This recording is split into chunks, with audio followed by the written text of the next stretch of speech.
Good evening students. तो आज के वीडियो में हम सीखेंगे जंतुओं का पोषण या विटामिन। आपको पता होना चाहिए कि विटामिन एक ऐसा चैप्टर है जहाँ से किसी भी कंपटीशन में 1 से 2 क्वेश्चन बन ही जाते हैं। तो चलिए आज का वीडियो स्टार्ट करते हैं। तो पहला प्रश्न है कि ग्लूकोज एक प्रकार का है।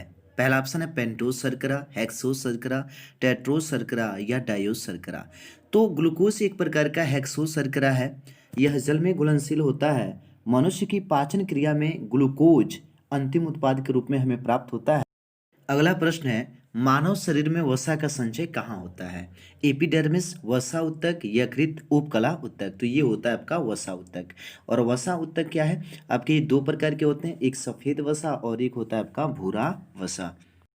अगला प्रश्न आपका कि हृदय के लिए स्वास्थ्यवर्धक खाद्य तेल कौन सा है। तो आपका सही आंसर होगा जैतून का तेल।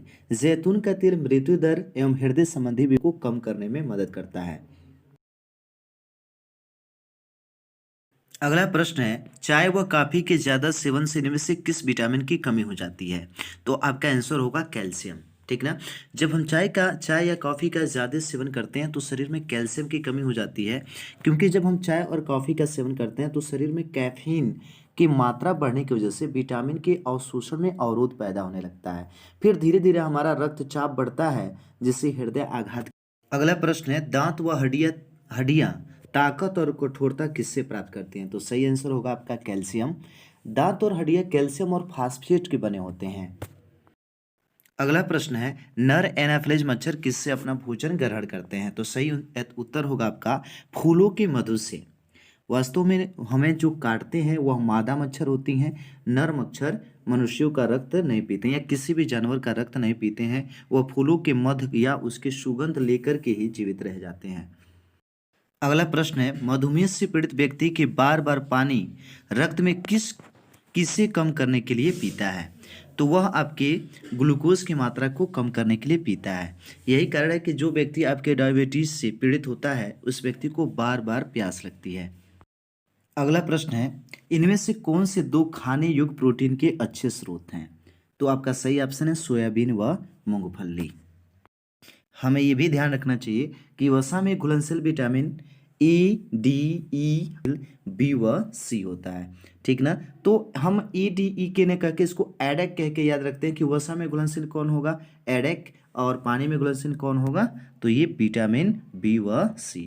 अगला प्रश्न है कौन सा विटामिन रक्त का थक्का बनाने में सहायक है। तो ये होता है विटामिन के। और आप सबको पता है अभी हमने बताया था कि विटामिन ए, डी, ई और के वसा में घुलनशील होते हैं। अगला प्रश्न है विटामिन ई का अच्छा स्रोत है।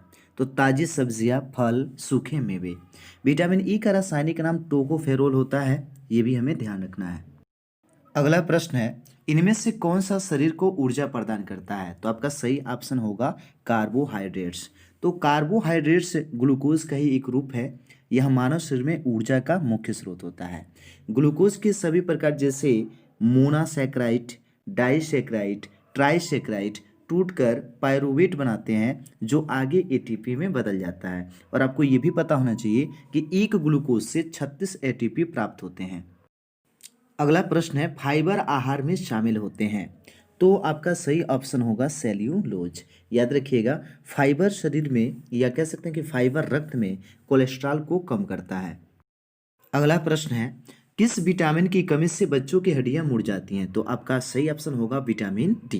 विटामिन डी की कमी से बच्चों के हाथ पैर की हड्डियां मुड़ जाती हैं।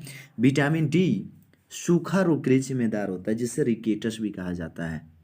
अगला प्रश्न है सब्जियों को छीलने से कौन सा विटामिन नष्ट हो जाता है। तो सही आंसर होगा आपका विटामिन सी। विटामिन सी को हम एस्कॉर्बिक एसिड भी कहते हैं जो सब्जियों के छीलने से नष्ट हो जाता है। विटामिन सी को अधिक गर्मी, हवा या पानी में भी रख करके आसानी से नष्ट किया जा सकता है। अगला प्रश्न है वह विटामिन जो आसानी से शरीर में निर्मित हो जाता है। तो वह है आपका विटामिन डी। हमें भी पता है कि जो विटामिन डी है वह प्राकृतिक रूप से बहुत कम भोज्य पदार्थों में पाया जाता है परंतु यह सूर्य से हमें आसानी से प्राप्त हो जाता है। तो सबसे आसानी से जो प्राप्य विटामिन है वह है आपका विटामिन डी। अगला प्रश्न है कौन सा तत्व मानव शरीर में प्रचुर मात्रा में पाया जाता है। तो आपका सही ऑप्शन होगा ऑक्सीजन। ठीक ना। 1 ग्राम हीमोग्लोबिन में लगभग 1.39 मिली लीटर आपका ऑक्सीजन प्राप्त होता है। अगला प्रश्न है, यकृत द्वारा संश्लेषित विटामिन कौन सा है?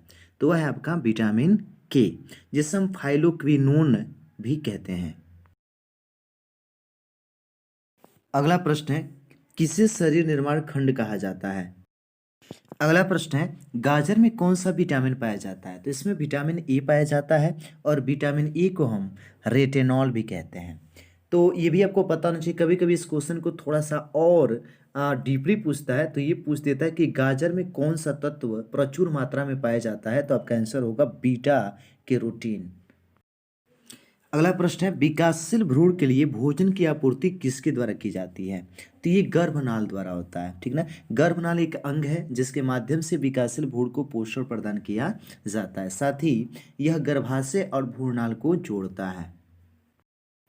अगला प्रश्न है, स्कर्वी बीमारी है, तो ये त्वचा से संबंधित बीमारी है जो विटामिन सी की कमी से उत्पन्न होती है और विटामिन सी को हम एस्कॉर्बिक एसिड भी कहते हैं। अगला प्रश्न है, एक व्यक्ति जो बाणांधता से ग्रसित है उसे लाल रंग कैसा दिखेगा? तो उसे लाल रंग हरा दिखेगा, क्योंकि जिस व्यक्ति को वर्ण अंधता हो जाता है वह लाल और हरे रंग में अंतर नहीं कर पाता। ये रोग सबसे अधिक मात्रा में पुरुषों को होता है। अगला प्रश्न है, लैक्टोज किस में पाया जाता है? तो दूध में। आप सबको पता होना चाहिए कि दही में लैक्टोबैसिलस नाम का एक जीवाणु पाया जाता है, जिसकी वजह से वह दही के रूप में तब्दील होता है। साथ ही एक और क्वेश्चन बनता है कि दूध की शुद्धता मापने के लिए किस यंत्र का प्रयोग करते हैं? तो उसे हम कहते हैं लैक्टोमीटर। अगला प्रश्न है, किन विटामिनों की शरीर में अधिकता हो जाए ये शरीर के लिए हानिकारक होते हैं? तो आंसर होगा आपका विटामिन ए व डी। जब शरीर में विटामिन ए और डी की अधिकता हो जाती है तो इस स्थिति को हम कहते हैं अति विटामिनता की स्थिति। जब विटामिन ए की अधिकता होती है तो खोपड़ी की जो हड्डियां होती हैं वो कमजोर हो जाती हैं और जो हमारा दृष्टि होता है वह धीरे धीरे धुंधला होना शुरू हो जाता है। साथ ही आपका यकृत भी कमजोर हो जाता है। जबकि जब विटामिन डी की अधिकता होती है तो शरीर में कैल्सीकरण हो जाता है।